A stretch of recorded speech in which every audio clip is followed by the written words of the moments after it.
Hello good morning बच्चों। तो आज स्टार्ट करें हम लोग थर्ड नंबर चैप्टर, जिसका नाम क्या है, बिहार।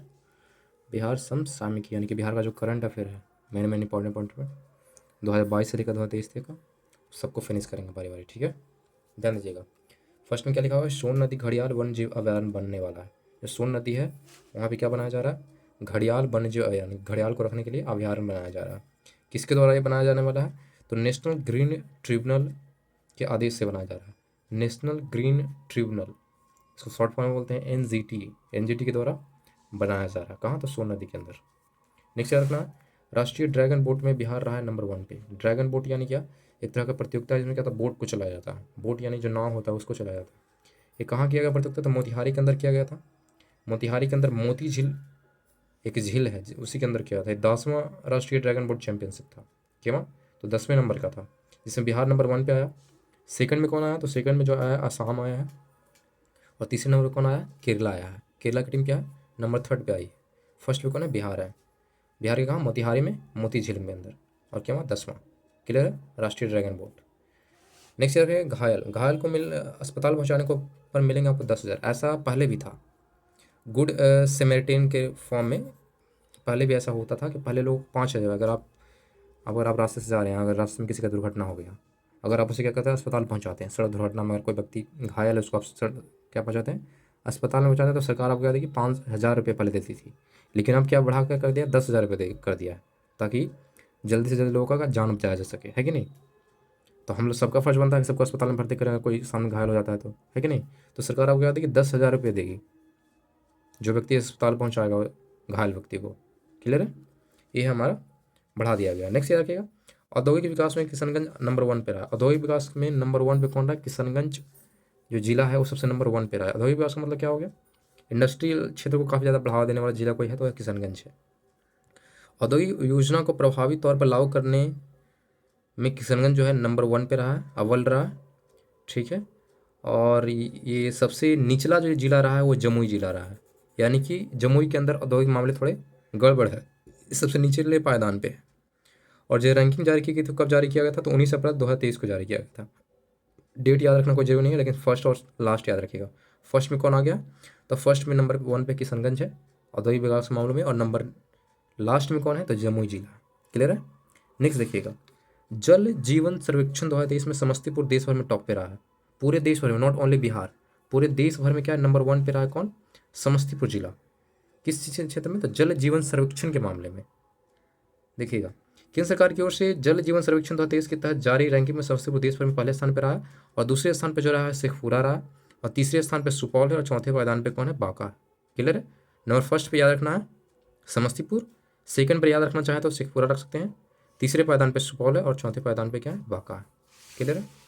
नेक्स्ट देखिएगा, सुगंधित मार्चा या मिर्चा धान को मिला जीआई टैग। मरचा या मिर्चा क्या समझते हो, जो मिर्च होता है उसी को बोलते हैं मरचा बिहार के अंदर, या मिर्चा बोलते हैं। तो ये धान का किस्म का नाम है मरचा धान या मिर्चा धान। इसको मिला है जीआई टैग। जीआई टैग का मतलब, जीआई का फुल फॉर्म क्या होता है, जियोग्राफिकल इंडिकेशन, यानी कि पूरे वर्ल्ड में फेमस है, इसी कारण इसको जीआई टैग दिया गया है। रीज़न क्या है, रीज़न ये है कि जो इसका नाम पहला तो देख लीजिए, नाम इसका इसलिए पड़ा क्योंकि इसका जो आकार है, धान की विशेष किस्म का जो आकार है वो काली मिर्च से मिलती जुलती है, इसी कारण उसको मिर्चा धान या मिर्चा धान बोलते हैं। और साथ में क्या है, इसमें बेहद सुगंधित और स्वादिष्ट भी होता है, काफ़ी ज़्यादा सुगंधित होता है, सेंटेड होता है, और स्वादिष्ट भी होता है। और इसी से क्या बनाया जाता है, सुगंधित चूड़े बनाए जाते हैं, जैसे कि बाबा धाम या वगैरह जाते होंगे लोग, तो इसी का ये जो चावल होता है इसी से चूड़ा बनाता है, काफ़ी ज़्यादा सुगंध देता है, काफ़ी टेस्टी भी होता है। समझ गए, ये पूरे देश भर में ख्याति है, पूरे वर्ल्ड में भी फेमस है ये, क्योंकि इसको मिला है जीआई टैग। क्लियर है, सुगंधित मिर्चा और मिर्चा धान। हाँ, ये याद रखना है कहाँ होता है, तो पश्चिमी चंपारण में होता है सबसे ज़्यादा। कहाँ, तो पश्चिमी चंपारण का ये फेमस धान है, ये आपको काफ़ी इंपॉर्टेंट है, ध्यान रखना। नेक्स्ट ध्यान देखिए, एक कप गंगा जल में 1.5 लाख से अधिक खतरनाक जीवाणु, ये काफ़ी दयनीय स्थिति है बिहार की। तो बिहार के जो गंगा नदी बहती है, वहाँ की जो पानी काफ़ी ज़्यादा दूषित है। लगभग 1 कप अगर पानी उठा दो तो उसमें लगभग अधिक से अधिक 1 लाख, सॉरी 1.5 लाख लगभग उसमें खतरनाक जीवाणु पाए जाते हैं, जो कि दयनीय स्थिति है, ऐसा नहीं होना चाहिए। और राज्य में ऐसी स्थिति बक्सर से लेकर कहाँ, कहलगांव तक है। बिहार के बक्सर से लेकर कहलगांव तक ऐसी ही स्थिति बनी हुई है, समझ रहे। तो आप इसे पीना प्रीफर ना करें, ठीक है, काफ़ी खराब स्थिति है। नेक्स्ट पढ़ेंगे, शराबबंदी के पक्ष में 99% महिलाएं हैं और 92% पुरुष हैं। जब बिहार में शराबबंदी की गई है तो उसमें 99% महिलाएं चाहती है कि शराबबंदी बनी रहे, उसके सपोर्ट में है। और पुरुषों की संख्या कितने हैं? 92% है। 8% लोग चाहते हैं कि नहीं शराबबंदी गलत बात है, लेकिन 92% लोग पुरुष जो है चाहते हैं कि शराबबंदी सही है, सही बोल रहे हैं इस चीज़ को, जो कि अच्छी बात है, शराब बंद होना भी चाहिए, है कि नहीं। महिलाएं लगभग 99% है और पुरुषों में 92% इसके फेवर में है। नेक्स्ट याद रखिएगा, बिहार में 18 हवाई अड्डे और अड्डों पर बनने वाले हैं 2-2 हेलीपोर्ट्स। 18 हवाई अड्डे पे क्या बनाए जाएंगे? 2-2 हेलीपैड, जहाँ की हेलीकॉप्टर उतार जाए। हेलीपैड का मतलब क्या होता है? जहाँ पे हेलीकॉप्टर लैंड करता है। वो एलोड्राम अलग चीज़ होता है और हेलीपैड अलग चीज़ है, ये ध्यान रखना। जहाँ पे एरोप्लेन उतरेगा उसको एलोड्राम बोलेंगे, और जहाँ पे हेलीकॉप्टर उतार जाएंगे उसको बोलेंगे हेलीपैड्स। क्लियर है? तो 18 हवाई अड्डों पर क्या बनाए जाएंगे? 2-2 हेलीपैड बनाए जाएंगे। और ये 18 हवाई अड्डों के अंदर कौन कौन आते हैं तो देख लीजिएगा। इसमें आता है बेगूसराय हो गया, नाम याद रखना चाहें तो रख सकते हैं, कोई ज़रूरी नहीं है, सिर्फ आप ये याद रखिए।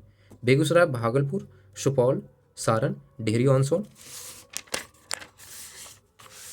किशनगंज, मधुबनी, मुंगेर, पूर्णिया, सहरसा, वाल्मीकिनगर, भभुआ, बिहार शरीफ, बक्सर, आरा, मोतिहारी, कटिहार, गोपालगंज, ये सारे शामिल हैं। लेकिन अगर पूछे कि हाल फिलहाल में कहाँ है जो कि हेलीपैड है, 2-2 हेलीपैड हैं, तो ऐसे एयरपोर्ट की संख्या है मात्र 3 या 4 है। जैसे देख लीजिए पटना, गया और दरभंगा, ये 3 ही ऐसे एयरपोर्ट हैं जहाँ पे हेलीपैड्स की सुविधा है, पटना, गया और दरभंगा में। बाकी 18 जो एयरपोर्ट्स हैं वहाँ पे भी हेलीपैड्स बनाया जाएगा, वो भी डबल डबल हेलीपैड बनाया जाएगा। ठीक है, क्लियर है। अब नेक्स्ट देखिए, बीपीएससी की एक कॉमन पीटी होने वाली है। बीपीएससी चाह रही है कि जितने भी एग्जाम्स हैं होते हैं, जैसे क्या लिखा हुआ है, बिहार लोक सेवा आयोग, बीपीएससी का फुल फॉर्म क्या है? बिहार लोक सेवा आयोग। अब समान प्रकृति वाले पदों के लिए होने वाली अलग अलग प्रारंभिक परीक्षाओं का जगह पर एक बार ही कौन पीटी लेगा? पीटी का मतलब समझते हो? प्रीलिम टेस्ट होता है। किसी भी एग्जाम में क्वालिफाई आप करने के लिए वो पहले फर्स्ट जो एग्जाम देते हैं उसको बोलते हैं प्रीलिम टेस्ट। तो क्या बोल रहा है? ये बोल रहा है क्या कि समान प्रकृति वाले जितने भी पद होंगे उसके लिए मात्र एक ही पीटी देना होगा। अगर आप एक बार पीटी क्वालिफाई कर गए तो आपको डायरेक्ट जितने भी एग्जाम आएंगे उसका डायरेक्ट आपको मेंस देना है, पीटी देने का टेंशन है ही नहीं, डायरेक्ट आप मेंस दीजिए, क्वालिफाई कीजिए। कितनी अच्छी बात है, ये हुआ नहीं है लेकिन होने वाला है। ठीक है, नेक्स्ट ध्यान दीजिएगा। नेक्स्ट बोल रहा है बिहार में पहले स्टार्टअप बी हब का हुआ उद्घाटन। ये बिहार का पहला स्टार्टअप, जो कि अच्छी बात है, स्टार्टअप को बढ़ावा देना चाहिए। ये इसलिए फेमस क्यों? क्योंकि फर्स्ट बार ये कोई स्टार्टअप है जो बिहार में उभरा है, जिसका नाम क्या है? B hub. इसका उद्घाटन किसने करा है? तो उद्घाटन जो करा गया था ये नीतीश कुमार के द्वारा ही किया गया था, इस स्टार्टअप का उद्घाटन। ध्यान दीजिएगा, यहाँ पर लिखा हुआ बिहार स्टार्टअप नीति जो लाया गया था 2022 में लाया था। बिहार के अंदर एक नीति लाया गया जिसका नाम क्या है? बिहार स्टार्टअप नीति। इसके तहत क्या होता है? बिहार सरकार जो होती है 10 वर्षों के लिए 10 लाख रुपए देती है, वो भी क्या? बिना ब्याज के, यानी कि आपको ब्याज नहीं देना है। 10 साल के लिए आप 10 लाख रुपए ले सकते हैं सरकार से। किस लिए? रीज़न क्या है? आप सिर्फ और सिर्फ किसके लिए ले सकते हैं? स्टार्टअप ले सकते हैं। आप खुद का उद्योग करना चाहते हैं, खुद का स्टार्टअप करना चाहते हैं, खुद का कंपनी खोलना चाहते हैं, तो आप ले सकते हैं। आपको कोई भी आपको इंटरेस्ट देने की जरूरत नहीं है, आराम से आप 10 वर्ष के लिए 10 लाख रुपये ले सकते हैं। किससे? बिहार सरकार से। फिर आपको 10 साल बाद आप उसे लौटा देना बिना किसी इंटरेस्ट के, है कि नहीं। तो काफ़ी अच्छी पहल है बिहार स्टार्टअप नीति, जो 2022 में लाया था बिहार के अंदर। क्लियर है? तो याद रखना फर्स्ट जो स्टार्टअप का नाम क्या है? बी हब है। नेक्स्ट याद रखना मुंगेर में बिहार के पहले वानिकी कॉलेज का स्थापना किया गया। मुंगेर के अंदर बिहार का पहला वानिकी कॉलेज खोला गया। ये इंटरेस्टिंग क्यों? कि पूरे देश में मात्र एक ही वानिकी कॉलेज था, और अब क्या हो गया? अब पूरे देश में 2 वानिकी कॉलेज हो गए। पहला कहाँ है? तो पहला आपको याद रखना है, पहला जो पूरे देश में है वानिकी कॉलेज जो देहरादून के अंदर है। देहरादून के अंदर जो पहला वानिकी कॉलेज है, और पूरे देश में दूसरा वानिकी कॉलेज कहाँ है? तो बिहार के अंदर है, बिहार के मुंगेर में है। अगर पूछेगा बिहार का पहला, तो बिहार का पहला तो मुंगेर में ही होगा। पूरे देश का दूसरा पूछेगा तो भी क्या होगा? बिहार के अंदर ही होगा। क्लियर है? तो याद रखना जो वानिकी कॉलेज है मुंगेर में खोला गया है, पूरे भारत का दूसरा है और बिहार का पहला है। क्लियर है? नेक्स्ट देखिएगा, बिहार की जनसंख्या जो है 58 से बढ़कर 73 लाख हो गई। बिहार की जो पटना की जनसंख्या है वो काफ़ी ज़्यादा ग्रो कर रही है। पहले 58 लाख ही मात्रा थी, अब कुल मिला के कितना? 73 लाख हो गए हैं यहाँ के पॉपुलेशन। 2011 में 58 लाख थी, और हाल फिलहाल 2022 का रिपोर्ट देखा जाए तो 73 लाख यहाँ की जनसंख्या हो गई। क्या होता है? शहरी जनसंख्या क्या होता है? धीरे धीरे बढ़ रहा है, ग्रो कर रहा है। क्लियर है? पटना जनसंख्या की वृद्धि दर पूछ सकता है आपसे, तो लगभग 23.73%, लगभग 24% यहाँ की वृद्धि दर है। आप याद रखना चाहें तो रख सकते हैं। वृद्धि दर कितना? 24% है पटना का। पहले कितना था? 58 लाख, अब कितना है? 73 लाख है। 58 2011 में था, 73 लाख जो है 2022 में था। ठीक है। नेक्स्ट ध्यान दीजिएगा, नेक्स्ट जो करंट है उसमें पूछ रहा है कि बिहार के 98% बच्चों को स्कूल में दाखिला मिल चुका है। जो बिहार के 98% बच्चे हैं, जो कि पहला से लेकर 8वीं तक के बच्चे हैं, 8वीं के बाद के नहीं बच्चे हैं, पहले से लेकर 8वीं जो प्राइमरी सेक्शंस होते हैं, वो लगभग 98% बच्चे जो हैं स्कूल जा रहे हैं, जो कि काफ़ी अच्छी बात है। मात्र 2% ऐसे बच्चे हैं जो स्कूल से बाहर रह गए और अभी स्कूल नहीं पहुँचे, यानी कि स्कूल नहीं जा पा रहे हैं, किसी भी रीज़न से हो सकता है, लेकिन 98% बच्चे स्कूल में पढ़ाई कर रहे हैं। तो ये है हमारा नेक्स्ट देखते हैं, बाढ़ से हुई क्षति रोकने के लिए बनी विशेषज्ञ समिति। बाढ़ बिहार में क्या होता है, एक नदी है जिसका नाम क्या है, कोसी, जिसको क्या बोलते हैं, बिहार का शोक रिवर बोलते हैं। ये क्या होता है, जब ये इसमें बाढ़ आते हैं तो बहुत सारे जिले जो है डूब जाते हैं और काफ़ी दयनीय स्थिति, जानमाल की हानि भी होती है। तो इसी क्षति को रोकने के लिए एक नई टीम बनाई जा रही है, एक विशेषज्ञ समिति बनाई जा रही है। ये उत्तर बिहार में बिहार के बाढ़ को रोकने के वाले विशेषज्ञ समिति का गठन केंद्रीय जल आयोग के अध्यक्ष में किया जा रहा है। देखो, केंद्रीय जल आयोग के अध्यक्ष कौन है, तो उनका नाम याद रखना है। केंद्रीय जल आयोग के अध्यक्ष जो है R K जैन है। उन्हीं की अध्यक्षता में क्या एक स्पेशल टीम बनाई जा रही है, समझ रहे हो। केंद्रीय जल आयोग के अध्यक्ष कौन है, R K जैन। उन्हीं की अध्यक्षता में क्या बनाया जा रहा है, विशेषज्ञ समिति बनाया जा रहा है बाढ़ को रोकने के लिए। इसमें क्या किया जाएगा, ये जो टीम है ये 1984 यानी कि 1984 से लेकर 2019 तक जितने भी बाढ़ आए हैं उसका सेटेलाइट रिपोर्ट देखेगा और उसके अनुसार क्या बनाएंगे, अपने नियम कानून कुछ भी उसका अध्ययन करेंगे, उसके अनुसार क्या करेंगे, कुछ बदलाव करेंगे या कुछ नियम कानून बनाएंगे, है कि नहीं। कुछ आगे जो करना होगा बाढ़ से बचने के लिए वो करेंगे वो। इसके लिए उन्होंने क्या करा है कि 1984 यानी कि 1984 से लेकर 2019 तक के सेटेलाइट्स की तस्वीरें को क्या करा है, वो अध्ययन करेंगे, उसके बाद बनाएंगे रिपोर्ट्स, जो कि अच्छी बात है कि नहीं। नेक्स्ट पढ़ते हैं। नेक्स्ट पर लिखा हुआ है, दुर्लभ प्रजाति की छिपकली टोकायो गायको का मौत हो गया। एक स्पेशल प्रकार का ये छिपकली है टोकायो गायको। इसका नाम क्यों है करंट में, रीज़न क्या है, क्योंकि जो ये छिपकली है नॉर्मल छिपकली नहीं है। इसका कीमत अगर इंटरनेशनल मार्केट में पूछा जाए तो करोड़ रुपये में बिकता है ये छिपकली, या जिंदा हो या मरा हो। जिंदा हो तो और महंगा मिलता है, मरा हो तो भी करोड़ में ही बिकेगा ये। इसका इतना वैल्यू है इस छिपकली का। नाम क्या है, टोकाय गायको। एक गायक है टोकाय गायको, ये दुर्लभ प्रजाति का छिपकली है। ये क्या पकड़ा गया, देखो कैसे हुआ है इसका मौत। देखिए क्या हुआ, पूर्णिया के वायसी में 19 नवंबर 2022 को तस्कर से जब्त हुआ था। तस्कर यानी कि जो चीज़ों को पकड़ते हैं और इंटरनेशनल मार्केट में बेचते हैं चुपके से बिना सरकार के परमिशन के, उसको मार कर या किसी भी तरह से, उसी को बोलते हैं तस्कर। ठीक है, तो तस्कर से जब्त किया दुर्लभ प्रजाति छिपकली टोकाय का मौत हो गई थी। यानी जो तस्कर रखा हुआ था वो मरा हुआ रखा हुआ था, जिंदा नहीं रखा हुआ था। अंतर्राष्ट्रीय बाजार में करोड़ों रुपये में इसकी कीमत होती है। और इस प्रजाति की जो है विश्वविद्यालय पूर्णिया कॉलेज शोध रिसर्च होगा, जो प्राप्त किया गया है टोकाय गाय को, उसका अब रिसर्च किया जाएगा इसके ऊपर। तो ये कहाँ किया जाएगा, तो पूर्णिया विश्वविद्यालय के पूर्णिया कॉलेज में इसका रिसर्च होगा। किसी खासियत की बात क्या है नहीं है, इसका रिसर्च करा जाएगा छिपकली का। ठीक है, अब इसके बारे में और बात करना चाहें तो ये जनरली पश्चिम बंगाल आप जान रहे हो पश्चिम बंगाल का, केरला के घने जंगलों में खास पाया जाता है। पश्चिम बंगाल और केरला के घने जंगलों में ये जो प्रजाति है टोकाय गाय को पाई जाती है, जो कि हाल फिलहाल में बिहार में मिला था, लेकिन मरा हुआ इसलिए मिला। ठीक है, क्लियर है। नेक्स्ट बढ़ेगा, हृदय रोग, दमा, मिर्गी, कैंसर, किडनी रोग आदि की दवा मुफ्त दी जाएगी बिहार के अंदर। पहले से भी मुफ्त है, सरकारी अस्पतालों में क्या है, मुफ्त दवाई दी जा रही है। लेकिन अब देखो क्या है, बहुत सारे रोग हैं, जैसे हृदय रोग हो गया, दमा हो गया, मिर्गी हो गया, कैंसर हो गया। कैंसर की भी दवाई यहाँ फ्री दी जाएगी, किडनी रोग की दवाई मुफ्त दी जाएगी। और यहाँ पे देखो क्या लिखा हुआ है, एक नई चीज़ क्या लिखा हुआ कि नई दवाओं की सूची में मानसिक रोगियों के लिए लगभग 140 तरह की दवाएं जोड़े। जो मानसिक रोगी हैं बिहार के अंदर, उनकी लगभग 140 नई दवाएं की लिस्ट जारी की गई है। यानी कि 140 दवाएं जो हैं वो फ्री में दिए जाएंगी, स्पेशल फॉर क्या, मानसिक रोगियों के लिए। ठीक है, बाकी जितने भी आपको रोग के नाम बताएं सबके लिए दवा को फ्री में दिए जाएंगे बिहार के सरकारी अस्पतालों में। क्लियर है। अब आते हैं करंट अफेयर में काफ़ी इंपॉर्टेंट है, वो है चर्चित व्यक्तियाँ। अगर बिहार के बच्चे हैं या बिहार के लोग हैं आप, तो काफ़ी प्राउड फील होगा कि यहाँ के भी लोग काफ़ी ज़्यादा आगे बढ़े हुए हैं, बहुत लोगों को पता भी नहीं होगा। तो अभी आगे बढ़िए ताकि आपका भी नाम करंट अफेयर के अंदर आया, है कि नहीं। तो चर्चित व्यक्ति के अंदर कौन होता है, इशिता किशोर हैं और गरिमा लोहिया हैं। ये दोनों कौन है भाई, देखिए इनके बारे में। इशिता किशोर जो है 23 मई 2023 के जो यूपीएससी के द्वारा जारी सिविल सेवा प्रतियोगिता का जो अंतिम परिणाम आया था, यानी कि जो रिजल्ट्स आए थे यूपीएससी का, उसमें इशिता किशोर जो है टॉपर रही हैं, नंबर 1 पे हैं। यूपीएससी टॉपर कहाँ से, बिहार में। यूपीएससी टॉपर सेकंड जो हो वो भी बिहार से हैं। कितना प्राउड मोमेंट है बिहार के लिए, है कि नहीं। यूपीएससी के नंबर 1 टॉपर है इशिता किशोर, ये बिहार से हैं। और वही बात करते हैं गरिमा लोहिया की, जो गरिमा लोहिया जो है बिहार के बक्सर से रिलेशन रखती है, बक्सर की निवासी हैं ये, और ये यूपीएससी में नंबर 2 पे आई। दोनों जो प्रतिभागी हैं नंबर 1 और नंबर 2 दोनों ही बिहार से हैं, यूपीएससी में टॉपर बिहार से। तो इसलिए आप लोग भी पढ़िए, अच्छे से पढ़ाई कीजिए, है कि नहीं। नेक्स्ट देखिए, उपेंद्र कुशवाहा के बारे में पढ़ते हैं। उपेंद्र कुशवाहा पहले क्या थे, ये जदयू में शामिल थे, लेकिन उन्होंने क्या करा, 20 फरवरी 2023 को जदयू को छोड़ दिया। जदयू जनता दल पार्टी जो है नीतीश कुमार जिसके अध्यक्ष हैं, उस पार्टी को उन्होंने छोड़ दिया और खुद के एक पार्टी बनाई जिसका नाम रखा उन्होंने राष्ट्रीय लोक जनता दल। राष्ट्रीय लोक जनता दल, जिसको शॉर्ट फॉर्म में बोलते हैं रालोजत। ठीक है, नई पार्टी बनाई, उसके अध्यक्ष कौन हो गए, उपेंद्र कुशवाहा हो गए। क्लियर है। नेक्स्ट बढ़ते हैं मुकेश कुमार के बारे में। मुकेश कुमार कौन है भाई, तो बिहार के गोपालगंज निवासी है मुकेश कुमार, जो कि IPL 2023 में इनको नीलामी के दौरान 5 करोड़ में खरीदा गया। देखो क्रिकेट्स के में भी बिहार के काफ़ी आगे हैं। ये जो मुकेश कुमार है, मुकेश जो है गोपालगंज के निवासी हैं, जिनको IPL में दिल्ली कैपिटल्स के टीम के लिए खरीदा गया था 5 करोड़ में। दिल्ली कैपिटल्स ने लगभग 5.50 करोड़ में इसको खरीदा गया था, ठीक है। लेकिन इसका बेस जो कीमत रहा है, बेस प्राइस रहा है इनका ओनली 20 लाख रुपया रहा है, यानी कि 20 लाख में इनका स्टार्टिंग बोली लगा था। कैसे बोली लगाया जाता है, जैसे पहले क्या होता है, पहले बोली लगाया, फिर धीरे धीरे धीरे धीरे क्या करता है, ग्रो करता है।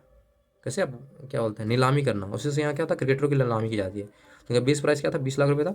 बढ़ते बढ़ते क्या 5.5 करोड़ में इनको खरीदा गया। क्लियर है। मुकेश कर कहाँ से है, बिहार के गोपालगंज से है, बहुत अच्छी बात। नेक्स्ट पढ़ते हैं लक्ष्मी झा के बारे में। लक्ष्मी झा कौन है भाई, तो दुनिया के चौथे सबसे ऊंचे जो माउंट है उसका नाम है किलिमंजारो।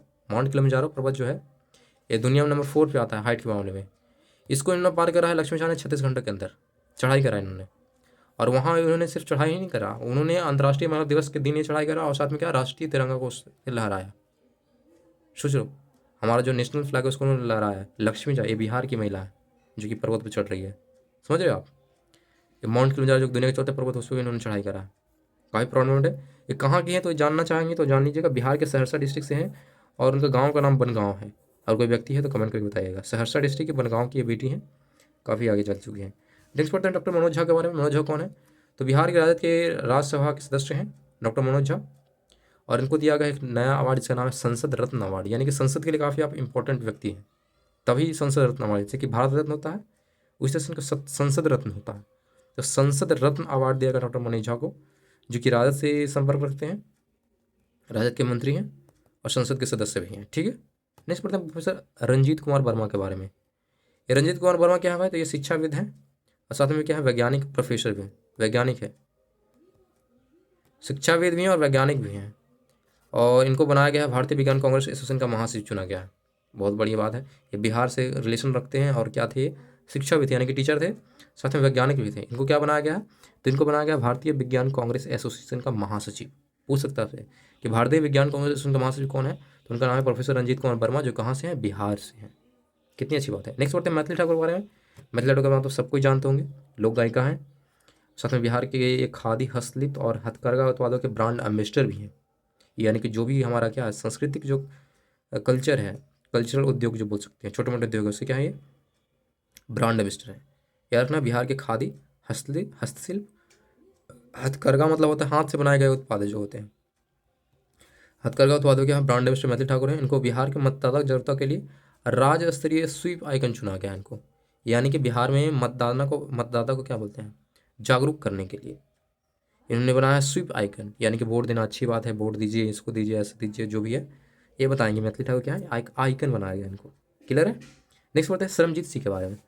नोटिस समरजीत सिंह ये भी काफ़ी फेमस व्यक्ति है, बिहार से ही है। ये बिहार के पूर्व स्टार खिलाड़ी रह चुके हैं, इनके बारे में बहुत कम लोग जानते होंगे, लेकिन देखिए इन्होंने क्या करा है, कमाल। ये पूर्व स्टार खिलाड़ी रह चुके हैं समरजीत सिंह। भारतीय टेबल टेनिस फेडरेशन का इनको संयुक्त सचिव चुना गया। क्या चुना गया, संयुक्त सचिव। बिहार टेबल टेनिस फेडरेशन का संयुक्त सचिव चुना गया है किनको, समरजीत सिंह को चुना गया, ठीक है। और याद रखिएगा ये अपने समय के धुरंधर टेबल टेनिस खिलाड़ी भी थे, यानी कि हाल फिलहाल तो सचिव बने, जब ये जवान थे, जब ये यंग थे, तो ये बेस्ट खिलाड़ी थे, धुरंधर टेबल टेनिस खिलाड़ी रह चुके हैं समरजीत सिंह, क्लियर है। समरजीत सिंह के बारे में बिहार से ताल्लुक रखते हैं। क्या बनाया गया इनको, तो बिहार टेबल टेनिस फेडरेशन का संयुक्त सचिव चुना गया, क्लियर है। नेक्स्ट ध्यान दीजिएगा। नेक्स्ट बढ़ते हैं नए नए नियुक्तियाँ जो हुई है, यानी कि नए नए लोग जो बिहार में अपॉइंट हुए। एक जरूरी नहीं कि बिहार से हो सकते हैं, बिहार के बाहर से भी हो सकते हैं, लेकिन बिहार में अगर वो अपॉइंट हुए हैं, बिहार के अंदर वो काम कर रहे हैं सरकारी पदों पर, ठीक है। तो उनका नाम पढ़ते हैं, पहला जाता है राजेंद्र विश्वनाथ अर्लेकर, जो बिहार के क्या है, राज्यपाल है। नए राज्यपाल के नाम पूछेगा तो उनका नाम याद रखना है, क्या नाम है, राजेंद्र विश्वनाथ अर्लेकर नाम है। इनको नियुक्ति 17 फरवरी 2023 को किया गया था और 41वें नंबर क्या है, राज्यपाल है, 41 नंबर के राज्यपाल हैं।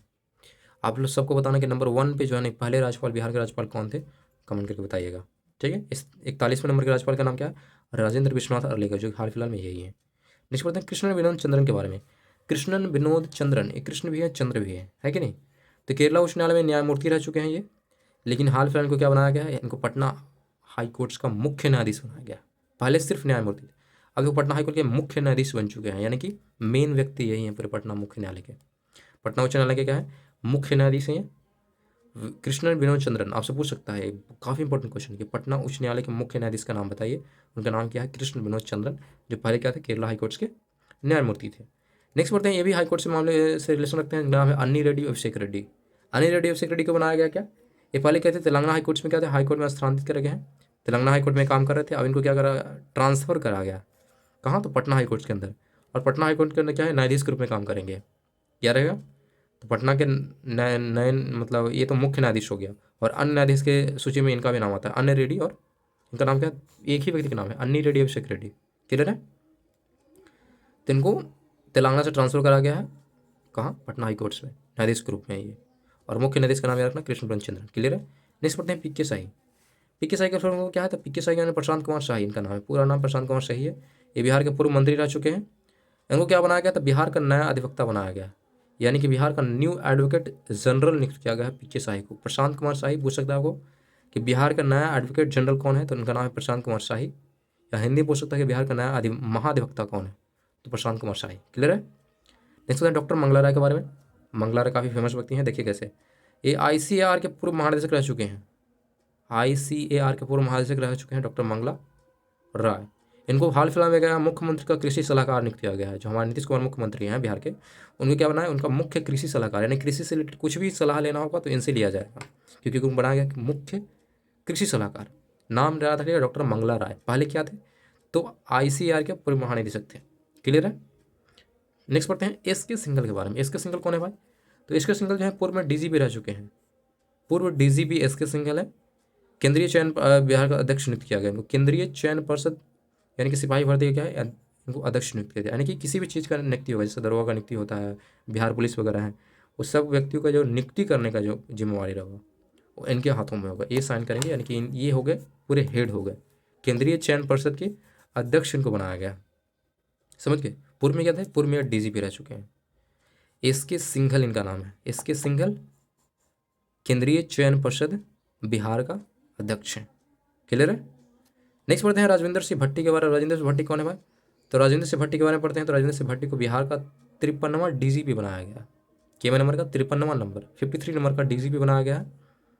बस इतना याद रखो, ये क्या थे क्या नहीं थे वो जानना जरूर नहीं, सिर्फ याद रखो कि हाल फिलहाल बिहार के DGP जो 53वें नंबर का DGP है उनका नाम क्या है, तो राजविंदर सिंह भट्टी नाम है। क्लियर है। नेक्स्ट पढ़ते हैं अतुल प्रसाद के बारे में। अतुल प्रसाद कौन है भाई, ये फेमस व्यक्ति हैं। और ये बात करते हैं तो बिहार लोक सेवा आयोग यानी कि BPSC का नया था, ये काफ़ी इंपॉर्टेंट है।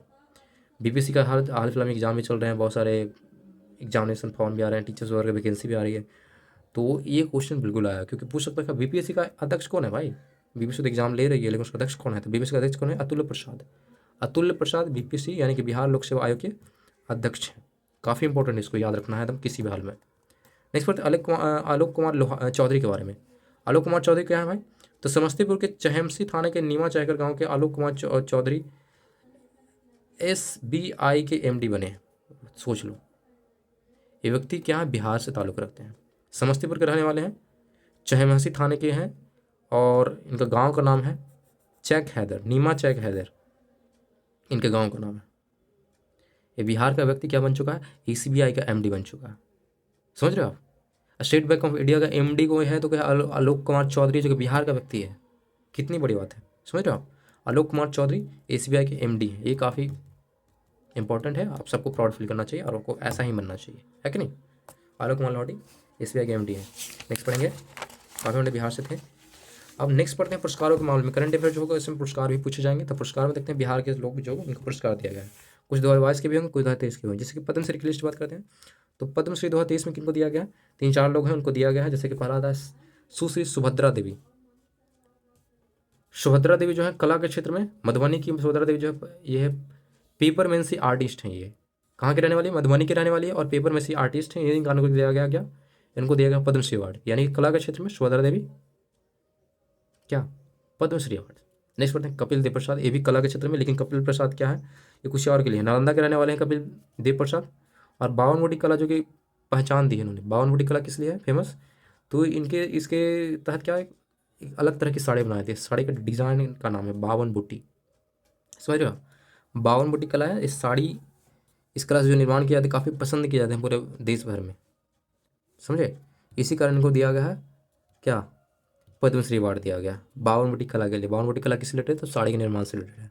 क्लियर रहेगा, कहाँ से है, तो नालंदा से थे। नेक्स्ट बोलते हैं आनंद कुमार, इनके बारे में आप तो बिल्कुल ही जानते होंगे, इन पर मूवी बन चुकी है सुपर 30। तो सुपर 30 के जो संस्थापक हैं जिनका नाम है आनंद कुमार, जो साहित्य और शिक्षा के क्षेत्र में उनको दिया गया है पद्मश्री। शिक्षा के क्षेत्र में तो क्यों जानते हो, क्योंकि जानते हैं मैथमेटिशियन है, ये काफ़ी अच्छे मैथमेटिशियन है। साहित्य के क्षेत्र में कुछ लिखते भी हैं, संपादक भी रह चुके हैं, कुछ पत्रिकाओं में, इंटरनेशनल पत्रिकाओं में भी उन्होंने काम करा है। तो ये आपको फ्रॉड फील करना चाहिए अगर बिहार से हैं तो। इनको भी दिया गया पद्मश्री अवार्ड 2023 में। क्लियर है। तो ये 3 लोग थे, सुभद्रा देवी, कपिल देव प्रसाद और आनंद कुमार। सुभद्रा और कपिल देव को दिया था कला के क्षेत्र में, आनंद कुमार को दिया था साहित्य और शिक्षा के क्षेत्र में। क्लियर है। नेक्स्ट बढ़ते हैं पद्मश्री पुरस्कार 2022 के भी कुछ याद रखना होगा, जैसे कि 2-3 लोग हैं। आचार्य चंदनाजी, आचार्य चंदनाजी का नाम याद रखना है, ये सामाजिक कार्य के लिए इनको दिया गया था पद्मश्री 2022 के अंदर। और एक सवाल गुप्ता है जिनको साहित्य और शिक्षा के लिए दिया गया था, लेकिन मरणोपरांत दिया था, मरने के बाद इनको दिया गया था, पहले नहीं दिया गया। जिससे कि आनंद कुमार को भी दिया गया है, लेकिन इनको क्या था, मरने के बाद दिया गया था सवाल गुप्ता को 2022 के अंदर साहित्य और शिक्षा के क्षेत्र में। क्लियर है। नेक्स्ट पढ़ते हैं, नेक्स्ट जो व्यक्ति हैं जिनका नाम है कासिम खुर्दिस। ये पढ़ते हैं न्यू अवार्ड के बारे में। इनको पुरस्कार क्या दिया था, क्यों फेमस है भाई, तो इनको शिक्षा एवं संस्कृति विकास परिषद के द्वारा क्या दिया गया है, शिक्षा संस्कृति के क्षेत्र में इनको दिया गया अंतर्राष्ट्रीय क्या आकस्मिक योगदान है, तो सम्मान अंतर्राष्ट्रीय शहर और शिक्षा कासिम खुर्दिस को दिया गया, यानी कि सम्मान दिया गया, मतलब अवार्ड दिया गया, ये बोल सकते हो। ठीक है। शिक्षा एवं संस्कृति विकास परिषद द्वारा शिक्षा संस्कृति के क्षेत्र में इनको दिया गया। ठीक है। इनको अंतर्राष्ट्रीय शायर भी बोला जाता है। इनका नाम से याद रखना है, सवाल गुप्ता, सॉरी कासिम खुर्दिस इनका नाम है, कासिम खुर्दिस अंतर्राष्ट्रीय शायर है, इसलिए इनको शिक्षा संस्कृति के क्षेत्र के विकास में योगदान के लिए क्या कुछ अवार्ड दिया गया। किसके द्वारा दिया गया ये सिर्फ जान लो, शिक्षा एवं संस्कृति विकास परिषद के द्वारा दिया गया, बस, ज़्यादा नहीं। नेक्स्ट बढ़िए मेघा अग्रवाल के बारे में। मेघा अग्रवाल कौन है भाई, तो मेघा अग्रवाल है ये सीमेज के निदेशिका है, सीमेज कंपनी या कुछ होगी, उसका क्या है निदेशिका है, नाम है मेघा अग्रवाल। इनको क्या बनाया गया, शिक्षा के क्षेत्र में उत्कृष्ट कार्यों के लिए राज्यपाल विश्वनाथ अर्लेकर के द्वारा इनको दिया सीता सखी सम्मान दिया गया, काफ़ी इंपॉर्टेंट है। सीता सखी सम्मान किसको दिया था, मेघा अग्रवाल को दिया गया। मेघा अग्रवाल कौन है, तो यह सीमेज की निदेशिका है। साथ में इनको जो अवार्ड दिया गया किसके द्वारा दिया, तो राज्यपाल विश्वनाथ अर्लेकर के द्वारा दिया गया। कौन सा सम्मान है, तो सीता सखी सम्मान, नाम क्या है, मेघा अग्रवाल। क्लियर है। नेक्स्ट पढ़ते हैं, बिहार के 6 हस्तियों में संगीत नाटक अकादमी पुरस्कार दिया गया। जो 6 व्यक्ति हैं उनको दिया गया है संगीत नाटक अकादमी, यानी कि संगीत के नाटक के अंदर संगीत अच्छा गाने के लिए इनको दिया जाता है, तो संगीत नाटक अकादमी पुरस्कार दिया गया है। सब जो होंगे नाटक से रिलेटेड नहीं होंगे। तो पहला व्यक्ति का नाम है हरिकेश सुलभ, जो नाटककार हैं, नाटककार एवं रंगकर्मी है, नाम याद रखिएगा, हरिकेश सुलभ। नेक्स्ट का नाम है नीलेश्वर मिश्रा। नीलेश्वर मिश्रा को शॉर्ट फॉर्म में नीलेश बोलते हैं, ये क्या है अभिनेता रह चुके हैं, नीलेश्वर मिश्रा। क्लियर है। नेक्स्ट पढ़ते हैं लोक गायिका जिनका नाम है रंजना झा, ये क्या है लोक गायिका है। और नेक्स्ट पढ़ते हैं कुमुद झा दीवान। कुमुद झा दीवान जो है ठुमरी गायिका है। बिहार में ठुमरी गायन की पद्धति होती है, उसका क्या है गायिका, ठुमरी गायिका कुमुद झा दीवान। ठुमरी सुन के देखिए काफ़ी अच्छा आएगा, काफ़ी आनंद आएगा आपको। नेक्स्ट पढ़िएगा वरिष्ठ नाट्य निदेशक है, नाम है मिथिलेश राय, निदेशक हैं ये, नाटकों का निदेशक करते हैं, नाम क्या है मिथिलेश राय। तथा दरभंगा घराने के एक वरिष्ठ ध्रुपद गायक है जिसका नाम है प्रेम कुमार मल्लिक। तो प्रेम कुमार मल्लिक क्या है ध्रुपद गायक है, जो कहाँ से रिलेशन रखते हैं, दरभंगा घराने से रिलेशन रखते हैं।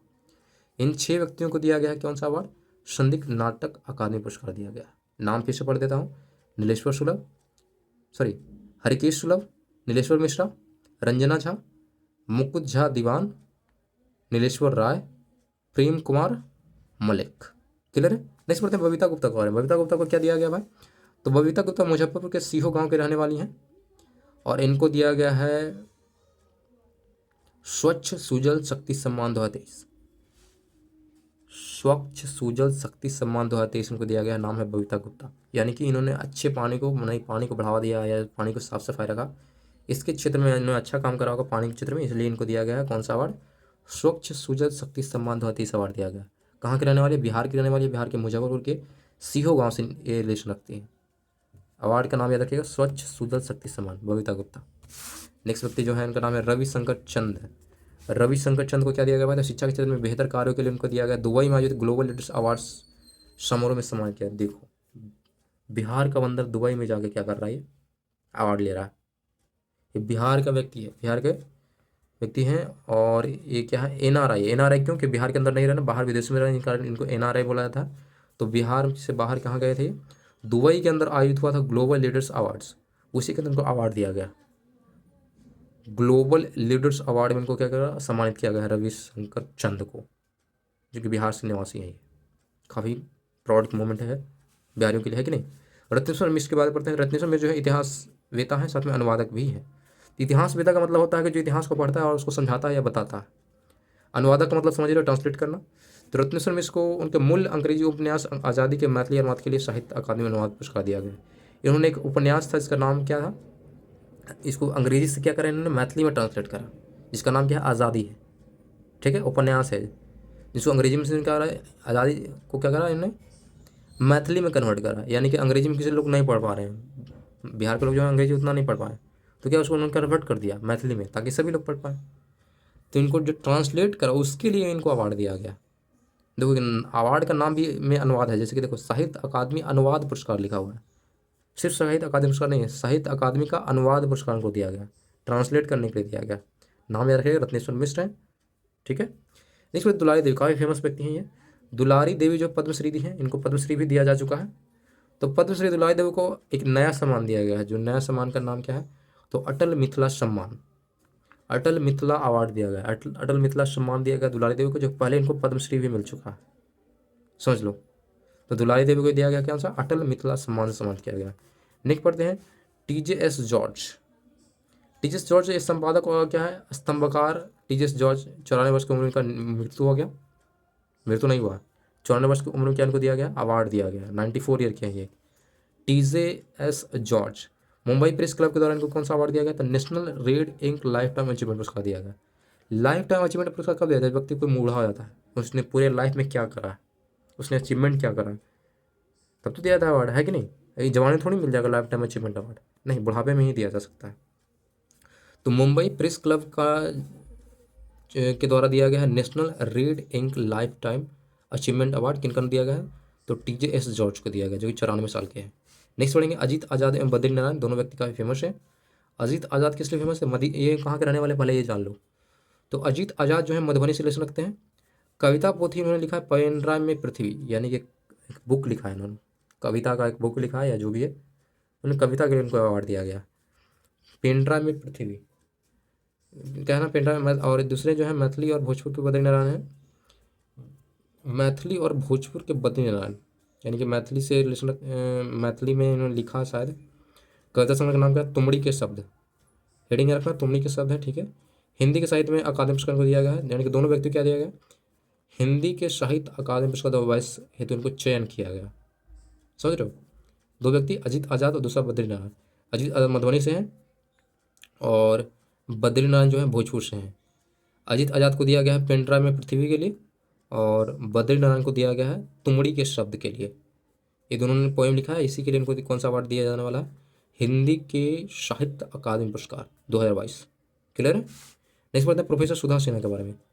तो प्रोफेसर सुधा सिन्हा फेमस क्या है कि प्रथम राष्ट्रपति डॉक्टर राजेंद्र प्रसाद की 138वीं जयंती पर उन्होंने क्या करा, इंडिया पॉजिटिव क्वेश्चन को दिया गया है क्या, शिक्षाविद और कवित्री हैं, इनको दिया गया प्रश्न को देश रत्न सम्मान सम्मान किया गया है। कौन सा अवार्ड, देश रत्न अवार्ड। ये क्या है, शिक्षाविद यानी कि टीचर हैं, ये शिक्षाविद हैं और साथ में कवित्री भी हैं, यानी कि पोएम भी लिखती हैं।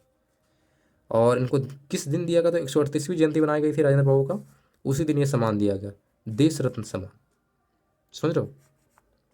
प्रोफेसर सुधा सिन्हा को कौन सा अवार्ड दिया गया, देश रत्न सम्मान दिया गया, भारत रत्न नहीं है, सिर्फ देश रत्न है ये, समझ गए। नेक्स्ट बढ़ते हैं हरिकेश सुलभ, फेमस व्यक्ति हैं हरिकेश सुलभ, ये हिंदी के प्रसिद्ध कथाकार हैं, और इनको दिया गया किस लिए भाई, तो कथा क्रम सम्मान 2022 से सम्मानित किया गया, यानी कथाकार हैं तो कहानियाँ लिखेंगे, तो कहानियों को इनको दिया गया कथा क्रम सम्मान 2022 से इनको सम्मानित किया। कथा क्रम सम्मान अवार्ड का नाम क्या है, कथा क्रम सम्मान 2022 से सम्मानित किया गया हरिकेश सुलभ को। नेक्स्ट पढ़ते हैं मुरली मनोहर श्रीवास्तव के बारे में। मुरली मनोहर श्रीवास्तव क्या है, तो बक्सर जिले से रिलेशन रखते हैं, मुरली मनोहर बक्सर जिले के हैं, ठीक है। और उन्हें उनका शोध पुस्तक जिसका नाम था बिस्मिल्लाह खां के लिए इंडिया बुक ऑफ रिकॉर्ड 2022 से सम्मानित किया गया। बिस्मिल्लाह खां इन्होंने बुक लिखा है, उसी के लिए इनको क्या दिया गया, कौन सा अवार्ड दिया गया, तो India book of record 2022 award, India book of record 2022 से सम्मानित किया गया इनको। नाम याद रखेगा मुरली मनोहर श्रीवास्तव, बिस्मिल्लाह खां इनका बुक का नाम है। क्लियर है। नेक्स्ट पढ़ते हैं डॉक्टर तारानंद वियोगी के बारे में। डॉक्टर तारानंद वियोगी क्या है भाई, तो जन कवि हैं, जन कवि नागार्जुन समिति सम्मान से इनको सम्मान किया, सॉरी ये क्या है, मैथिली के साहित्यकार हैं, यानी साहित्य के बारे में अच्छी जानकारी रखते हैं, मैथिली के साहित्यकार हैं, नाम है डॉक्टर तारानंद वियोगी। इनको कौन सा अवार्ड दिया गया, तो जन कवि नागार्जुन समृद्धि सम्मान दिया गया, जन कवि नागा अर्जुन समृद्धि सम्मान 2022 इनको सम्मानित किया गया। नेक्स्ट पढ़ते हैं आनंद किशोर के बारे में। तो आनंद किशोर के बारे में जानते होंगे। ये पब्लिक एडमिनिस्ट्रेशन में बेहतर कार्य के लिए इनको प्रधानमंत्री पुरस्कार 2020 से सम्मानित किया गया। कौन सा पुरस्कार? प्रधानमंत्री पुरस्कार 2020 से सम्मानित किया गया। पब्लिक एडमिनिस्ट्रेशन में बेहतर कार्य करा, यानी कि इनकी जनता के लिए उन्होंने अच्छा काम करा, इसी के लिए दिया गया। प्रधानमंत्री पुरस्कार 2020 से इनको सम्मानित किया गया। ठीक है, ये आनंद किशोर थे। नेक्स्ट बढ़ते हैं करंट अफेयर के अंदर ही श्रद्धांजलि, यानी कि बहुत से इंपॉर्टेंट लोग थे बिहार के, वो अब नहीं रहे, उनके बारे में भी जानना जरूरी है, तो श्रद्धांजलि देना जरूरी है। जिससे बोला था गायत्री देवी। गायत्री देवी बिहार के पूर्व मंत्री रह चुकी हैं गायत्री देवी, जो कि करीब 3 दशक तो गोविंदपुर और नवादा में क्या विधायक रही हैं, यानी कि कुल मिलाकर यहाँ की मंत्री थी, वो अब नहीं रही। गायत्री देवी 80 साल में इनका निधन हो गया। नेक्स्ट पढ़ते हैं प्रोफेसर महेंद्र नारायण कर्ण के बारे में। सिर्फ आप नाम याद रख लो, याद रखना कोई जरूरी नहीं है, सिर्फ आप नाम रख सकते हैं। ठीक है, तो प्रोफेसर महेंद्र नारायण कर्ण के बारे में पढ़ते हैं। महेंद्र नारायण कर्ण ये समाजशास्त्री थे और A.N. सिन्हा सामाजिक अध्ययन संस्थान के पूर्व निदेशक भी रह चुके हैं। A.N. सिन्हा सामाजिक अध्ययन संस्थान के क्या थे? पूर्व निदेशक थे, उनका निधन हो गया। साथ में समाज शास्त्री भी थे। नेक्स्ट पढ़ते हैं बुद्धन प्रसाद यादव। बुद्धन प्रसाद यादव क्या थे? सारण के मांझी विधायक से पूर्व विधायक बुद्धन प्रसाद है। इस सारण के मांझी विधानसभा से क्या थे? विधायक थे, अब नहीं रहे। सारण के हैं, सारण के क्या थे? सारण के मांझी विधानसभा से क्या थे? पूर्व विधायक थे, अब नहीं रहे। नाम क्या था? बुद्धन प्रसाद यादव। नेक्स्ट था शरद यादव के बारे में। तो शरद यादव जनता दल यूनाइटेड के क्या है? पूर्व राष्ट्रीय अध्यक्ष रह चुके हैं शरद यादव। 75 साल में इनका मृत्यु हुआ। ये बिहार के मधेपुरा में लोकसभा निर्वाचन से 4 बार इन्होंने जीता है। बिहार के मधेपुरा लोकसभा निर्वाचन से 4 बार इन्होंने जीता। देखो बिहार में इन्हें बाहर भी इन्होंने चुनाव लड़ा, जिसके मध्य प्रदेश के अंदर इन्हें जबलपुर से 2 बार जीता है। उत्तर प्रदेश के बदायूं से इन्होंने 1 बार लोकसभा के लिए चुने गए, लेकिन अब नहीं रहे शरद यादव। ठीक है, 75 साल में इनका निधन हो गया। नेक्स्ट बढ़ते हैं पंडित अभय नारायण मल्लिक के बारे में। पंडित अभय नारायण मल्लिक क्या है? दरभंगा से रखते हैं, दरभंगा घराने से संबंध रखते हैं। अंतर्राष्ट्रीय ध्रुपद गायक है, नॉट नेशनल नहीं राजकीय, अंतर्राष्ट्रीय, यानी कि पूरे वर्ल्ड में फेमस है ये। अंतर्राष्ट्रीय ध्रुपद गायक पंडित अभय नारायण मल्लिक का 87 साल के अंदर में क्या हुआ? निधन हो गया, यानी कि बूढ़े के चले गए। नाम याद रखिएगा, पंडित अभय नारायण मल्लिक क्या थे? ध्रुपद गायक थे। नेक्स्ट होता है डॉक्टर रामकृपाल सिन्हा। ये पूर्व केंद्रीय मंत्री रह चुके डॉक्टर रामकृपाल सिन्हा, और तत्कालीन जो पीएम थे उस समय पीएम मोरारजी देसाई के कार्यकाल में वह श्रम एवं संसदीय कार्य मंत्री भी रह चुके हैं। काफ़ी इंपॉर्टेंट है ये। जिस समय प्रधानमंत्री कौन थे? मोरारजी देसाई, उसमें क्या थे? श्रम और संसदीय कार्य राज्य मंत्री थे। नाम याद रखें डॉक्टर रामकृपाल सिन्हा, जो कि अब नहीं रहे। नेक्स्ट बढ़ते हैं समोएल अहमद। स्वयं आलम फेमस किए इसलिए इन्होंने कुछ कहानियाँ लिखी है, जैसे कि देखो सिंगारदान, ऊँट, अनक बूत, चमरासुर, लुंगी जैसे अविश्वसनीय कहानियाँ और नदी जैसे चर्चित उपन्यास लिखने वाले पटना के निवासी हिंदी एवं उर्दू कथाकार थे, इनका निधन हो गया। ये क्या थे? कथाकार थे, यानी कि कहानियाँ और कविताएं लिखा करते थे। काफ़ी फेमस फेमस कहानियाँ लिखी जैसे कि श्रृंगारदान, ऊँट, अनकबूत, चमरासुर, लुंगी जैसे कहानियाँ लिखी है, और एक कविता भी लिखा है उन्होंने, मतलब उपन्यास लिखा है। नदी लिखा है, नदी एक उपन्यास है। और कहाँ के थे ये? पटना के रहने वाले, हिंदी और उर्दू में काफ़ी अच्छे जानकारी रखते थे, कि अब नहीं रहे।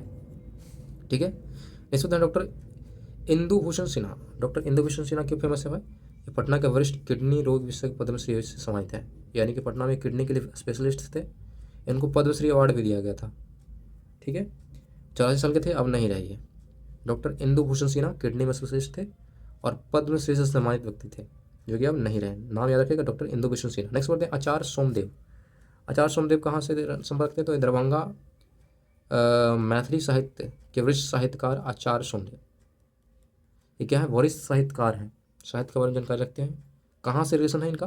तो दरभंगा से है। मैथिली साहित्य के वरिष्ठ साहित्यकार हैं, यानी कि मैथिली में जो साहित्य जो लिखा करते हैं वो मैथिली में लिखते हैं। कहाँ से संबंध रखते हैं? दरभंगा से। अब ये नहीं रहे। नाम याद रखें, आचार्य सोमदेव क्या थे? साहित्यकार। नेक्स्ट पढ़ेंगे धनिक लाल मंडल के बारे में। धनिक लाल मंडल कौन है? तो मधुबनी से संबंध रखते हैं ये बिलगांव, ये देखो मधुबनी के फूलपरास प्रखंड से संबंध है। मधुबनी के फूलपरास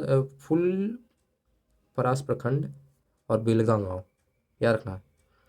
जिला मधुबनी है इनका, प्रखंड इनका फूलपरास था और गांव का नाम क्या था? बिल्हा गांव था। ठीक है, ये हैं हरियाणा के पूर्व राज्यपाल रह चुके हैं। धनिक लाल मंडल हरियाणा के राज्यपाल हैं, बिहार के व्यक्ति, सोच लो। राज्यपाल कहाँ का रह चुका है? हरियाणा का राज्यपाल रह चुका है। देखो इन्होंने सिर्फ ये नहीं रहा, इन्होंने काफ़ी अच्छे से काम भी करा है। जैसे देखो ये लगभग पहली बार बने संसदीय सरकार में विधानसभा स्पीकर थे, जो 1967 का राज्य में पहली बार जो बना था संसदीय सरकार में, को याद है? उसमें स्पीकर इनको बनाया गया था। विधानसभा स्पीकर। कब? 1967 ईस्वी के अंदर। साथ में 1977 में गृह मंत्री भी रह चुके हैं, सोच लो। 1977 में गृह मंत्री भी रह चुके हैं धनिक लाल मंडल, और 1990 में इनको क्या बनाया था, हरियाणा का राज्यपाल बनाया गया था। सोच लो, बिहार के व्यक्ति इतने सारे पदों पे इन्होंने अच्छे अच्छे काम किए हैं। नाम याद रखना है, धनिक लाल मंडल, पूर्व राज्यपाल है हरियाणा के, अब नहीं रहे, और जो कि बिहार के निवासी हैं, मधुबनी के। डॉक्टर बनते हैं नेक्स्ट है डॉक्टर मैनेजर पांडे। इनका नाम में ही मैनेजर है, ऐसा नहीं कि इनको ऐसा है मैनेजर, कुछ नहीं, मैनेजर का नाम ही है डॉक्टर मैनेजर पांडे। ये क्या है? सुप्रसिद्ध समालोचक प्रोफेसर है। समालोचक का मतलब क्या होता है? किसी चीज़ की आलोचना करना, यानी कि अच्छे से आलोचना करना, अच्छी आलोचना करना को बोलते हैं समालोचक। ठीक है, नाम प्रोफेसर डॉक्टर मैनेजर पांडे। ये क्या थे? हिंदी के मार्क्सवादी आलोचकवाद थे, यानी कि मार्क्सवादी थे, यानी कि मार्क्सवाद से काफ़ी ज़्यादा ये प्रभावित थे। ठीक है, अब ये नहीं रहे डॉक्टर मैनेजर पांडे। नेक्स्ट बात है केदारनाथ पांडे के बारे में। केदारनाथ पांडे, इनका केदारनाथ कोई जगह का नाम नहीं है, इनका नाम ही है केदारनाथ पांडे। देखो अजीब अजीब नाम है। तो केदारनाथ पांडे क्या है? ये बिहार माध्यमिक शिक्षा संघ के अध्यक्ष थे, बिहार माध्यमिक शिक्षा संघ के अध्यक्ष थे, जो कि अब नहीं रहे। बस इतना ही जानना केदारनाथ पांडे के बारे में। ठीक है, नेक्स्ट बात है रामचंद्र मांझी। रामचंद्र मांझी जो है भोजपुरी भाषा के लोक नृतक और थिएटर कलाकार एवं पद्मश्री अवार्ड से सम्मानित सारण जिले के निवासी। सोच लो, पहले तो भोजपुरी भाषा इनकी थी, भाषा भोजपुरी थी। ठीक है, ये लोक नृतक थे, यानी कि सांस्कृतिक नृत्य करते थे, थिएटर कलाकार भी थे ये। साथ में इनको पद्मश्री अवार्ड भी दिया गया था रामचंद्र मांझी को। ठीक है, और ये सारण जिले से संबंध रखते हैं, जो कि अब नहीं रहे। 96 की उम्र में इनका निधन हो गया।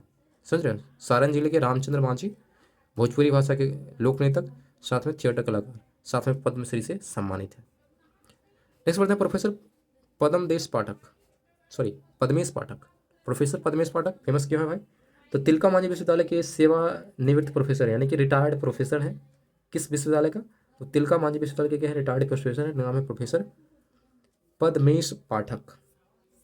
ठीक है, इन्होंने श्री मद् भगवद गीता का मैथिली में अनुवाद भी करा है। प्रोफेसर सिर्फ ये नहीं है, सिर्फ अनुवादक भी हैं ये, क्योंकि मद् भगवद गीता जो का वो मैथिली में कन्वर्ट करा है उन्होंने, भगवद गीता का मैथिली भाषा में। साथ में 9 उपनिषदों का भी मैथिली भाषा में अनुवाद किया है। 9 अन्य उपनिषदों का भी क्या इन्होंने मैथिली भाषा में क्या ट्रांसलेशन करा है, इसलिए फेमस है प्रोफेसर पद्मेश पाठक। पाठक यानी कि पढ़ाने वाले, इनका टाइटल है और साथ में इनका काम भी है कि नहीं। अंजनी श्रीवास्तव। तो अंजनी श्रीवास्तव जो है ये कीट विज्ञान विशेषज्ञ रह चुकी हैं। कीट विज्ञान यानी कि कीड़े मकोड़े के अध्ययन करती हैं, विशेषज्ञ हैं ये, स्पेशलिस्ट थी, अब नहीं रही। कीट विज्ञान विशेषज्ञ रहे हैं प्रोफेसर अंजनी कुमार श्रीवास्तव, जो कि अब नहीं रहे। नेक्स्ट बढ़ते हैं सुभाष सिंह के बारे में। सुभाष सिंह क्या है भाई? तो ये पूर्व सहकारिता मंत्री थे, पूर्व सहकारिता मंत्री, साथ में गोपालगंज सदर के बीजेपी के विधायक रह चुके हैं ये। पूर्व सहकारिता मंत्री भी हैं, साथ में गोपालगंज सदर के क्या थे? बीजेपी विधायक थे, जो कि अब नहीं रहे। नाम है सुभाष सिंह, जो कि इनका 62 साल में निधन हो गया। डेट याद नहीं रखना, सिर्फ आपको क्या रखना, क्या थे क्या नहीं थे, नाम याद रखना है। ठीक है, अब लेकिन बिहार सरकार की नई नीति और विधेयक नियमावली, यानी कि नए नए नियम कानून क्या क्या बनाया गया, ये भी करंट अफेयर के अंदर ही आएगा, है कि नहीं। तो कौन कौन से नए के नियम कानून बनाए गए हैं उसके बारे में पढ़ लेते हैं, ये भी करंट अफेयर का पार्ट ही है। तो पहला जो नीति है उसका नाम क्या हो? बिहार उत्कृष्ट खिलाड़ियों को सीधी नियुक्तियाँ नियमावली। एक नया नियम बनाया गया, अगर आप अच्छा खेलते हो, अगर अच्छा पदक लाते हो, तो आपको डायरेक्ट आपको नौकरी दिया जाएगा, कोई टेंशन, कोई एग्जाम नहीं। जैसे कि यहाँ देखो, नियमावली के अंतर्गत सीधे आपको एसडीओ बनाया जा सकता है, डीएसपी तथा अन्य समकक्ष पद पर राष्ट्रीय और अंतर्राष्ट्रीय स्तर पर पदक जीतने वाले खिलाड़ी को बहाल हो सकते हैं। अगर राष्ट्रीय या अंतर्राष्ट्रीय स्तर पर आप मेडल लेके आते हो, तो आपको एसडीओ और डीएसपी बनाया जा सकता है, या इसका समकक्ष जितने भी पद हैं उस पर आपको नियुक्ति किया जा सकता है। सोच लो कितनी अच्छी खुशखबरी है। अच्छा खेलोगे, अच्छा देश राज्य का नाम करोगे, आपको बना देंगे हम। अच्छी पहल है, बिल्कुल अच्छी पहल है। नेक्स्ट बढ़ते हैं, बिहार की नई स्टार्टअप नीति है। स्टार्टअप नीति में क्या हुआ? तो बिहार की जो स्टार्टअप नई नीति है जो 2022 में लाया गया है और अगले 5 सालों तक प्रभावी रहने वाला है। इसमें क्या होता है कि 10 सालों के लिए बिहार सरकार जो है 10 लाख रुपये का लोन देती है, वो भी बिना किसी इंटरेस्ट का। आप ले जाइए आराम से 10 साल तक ऐश कीजिए, अपना इस्तेमाल कीजिए, उसको फिर वापस कर दीजिए, कोई इंटरेस्ट आपको नहीं देना होगा। यही इस नीति का पहल है, ताकि स्टार्टअप को बढ़ावा मिल सके। बिहार नई स्टार्टअप नीति 2022 क्लियर है। नेक्स्ट पढ़ते हैं, Bihar motor vehicle taxation act 1994। इसमें टैक्सेशन को थोड़ा सुधार करा गया है, टैक्स कैसे लिया जाए, जो गाड़ियाँ चल रही हैं उस पर टैक्स थोड़ा बढ़ाया जाए, घटाया जाए, जो भी है उसमें थोड़ा संशोधन किया गया। सिर्फ ये इसका नाम याद रखना है, Bihar motor vehicle taxation act 1994। इसमें मिसप्रिंट लिख दिया है, टेंसेशन लिख दिया, नो टैक्सेशन एक्ट है। ठीक है, तो बिहार मोटर टैक्सेशन एक्ट 1994 उसका क्या गया? संशोधन करा गया। 1994 में लाया गया था, लेकिन संशोधन करा गया, कुछ सुधार करा गया। क्लियर है। नेक्स्ट बढ़ते हैं, बिहार औद्योगिक निवेश प्रोत्साहन नीति। बिहार औद्योगिक निवेश प्रोत्साहन नीति। इसमें क्या होगा भाई, अगर आप चमड़ा का उद्योग करते हो, ये 2022 में लाया गया था, इस नीति को कब लाया गया, 2022 में लाया गया था, बिहार औद्योगिक निवेश प्रोत्साहन नीति। अगर बिहार में आप चमड़ा उद्योग लगाने पर आपको 15% का क्या अनुदान दिया जाएगा, नहीं सब्सिडी आपको 15% तक दिए जाएंगे, और ये 15% लगभग 10 करोड़ के बराबर होगा, यानी कि मैक्सिमम आपको 10 करोड़ तक दिए जा सकते हैं। यानी कि 10 करोड़ जो है आपका ओनली 15% है, इसका अगर 100% निकालो तो निकाल लीजिए कितना का आप इंडस्ट्री लगा रहे हो, उसका 15% अगर 10 करोड़ 10 करोड़ तक भी मिल सकता है, 10 करोड़ से ज़्यादा आपको नहीं मिलेगा, ओनली 50% या तो 10 करोड़। क्लियर है। नेक्स्ट पढ़ते हैं बिहार नगर पालिका संशोधन विधेयक। ये नई नीति है, 2022 में लाया गया। ठीक है, देखो इसमें क्या लगा, बिहार नगर पालिका संशोधन नीति। इसके अंदर जो होगा क्या होगा, जो नगर निकाय का जो मेयर होगा या उप मेयर होगा, उसका चुनाव डायरेक्ट कौन करेगी, जनता करेगी। ऐसे पहले ऐसा नहीं था, पहले वोटिंग होता था, जनता किसी और को चुनता था, उसका वो था जो कि मेयर को चुनता था, और वो पैसे खा जाता था। सिंपल बात है, तुम अच्छा मेयर नहीं चुन पाते थे। लेकिन अब क्या है, अब डायरेक्ट जनता के हाथ में पावर है, डायरेक्ट जनता जो है शहर की जनता है वो डायरेक्ट चुनेगी मेयर और उप मेयर। ये सुधार कब किया गया था, 2022 में सुधार किया गया। क्लियर है। नेक्स्ट बोलते हैं बिहार शहरी आयोजन तथा विकास संशोधन 22। इसमें क्या करा गया है, देखिए ध्यान से, बिहार शहरी आयोजन एवं विकास संशोधन 22 में क्या होगा कि इस विधेयक के तहत सरकारी प्राधिकरण की ओर से होने वाले जमीन अधिग्रहण के भू स्वामित्व के सहमति के बाध्यता समाप्त कर दी गई है। साथ में क्या करा गया, 20% जमीन 80% जमीन पर जमीन मालिकों का सहमति अनिवार्य है। यानी कि बिहार सरकार है, यानी जो सरकारी काम के लिए अगर किसी का जमीन हड़पता है सरकार, या तोड़ता है फोड़ता है, माना कि हमको सड़क निकालना है, तो सरकार तो उससे कुछ परमिशन लेगी नहीं, डायरेक्ट आपको तोड़ देगी। उसको चाहिए तो तोड़ेगा ही, किसी भी हाल में तोड़ेगा, क्योंकि सरकार की संपत्ति है कि नहीं। तो इसमें लेकिन है कि 80% जमीन का मालिक का सहमति अनिवार्य है। पहले ऐसा नहीं था, अब है कि 80%, यानी कि किसी का जमीन अगर है तो उसका 20% हिस्सा ही आप बिना पूछे या बिना उसके सहमति से आप तोड़ सकते हो, लेकिन 80% हिस्से का बिना उसके सहमति से आपको नहीं तोड़ना। यानी कि 80% हिस्से का वो खुद मालिक होगा, उसका सहमति लेना जरूरी है। यानी कि किसी का घर, मैंने मेरा घर है और सरकार आया तोड़ के वहाँ पे रोड बना लिया, ऐसा थोड़ी होता है। ओनली 20% हिस्सा को ही तोड़ सकता है, पहले था कि पूरा का तोड़ सकता है, लेकिन अब 80% हमको पावर मिल चुका है। समझ गए। तो 80% जमीन पर जमीन मालिकों का सहमति अनिवार्य होना, अगर तोड़ना है तो आपको परमिशन लेना होगा। क्लियर है।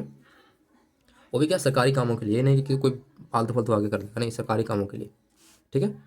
बिहार राज्य विश्वविद्यालय सेवा आयोग विधेयक 2022, ये 2022 में लाया गया था। इसके तहत क्या करा गया, इसके तहत बोला गया अध्यक्ष के लिए अधिकतम उम्र सीमा जो थी, यानी कि बिहार राज्य विश्वविद्यालय सेवा आयोग जो है, इसके जो अध्यक्ष चुने जाएंगे, बिहार राज्य विश्वविद्यालय सेवा आयोग जो अध्यक्ष चुने जाएंगे, उनकी उम्र सीमा जो है बढ़ा दी गई है। अब 75 साल कर दिया गया है जो अध्यक्ष हैं उनके लिए, और जो बाकी के सदस्य होंगे उनकी उम्र सीमा बढ़ा के कितना 70 साल कर दी गई है। यानी कि 75 साल में रिटायर होइएगा, 70 साल में आराम से नौकरी कीजिए। कितना ज़्यादा अच्छी बात है कि नहीं। 75 ईयर तक वो अध्यक्ष बने रहेंगे, और जो बाकी सदस्य हैं वो 70 साल तक जॉब कर सकते हैं। क्लियर है। नेक्स्ट बढ़ते हैं एथेनॉल उत्पादन संवर्धन नीति।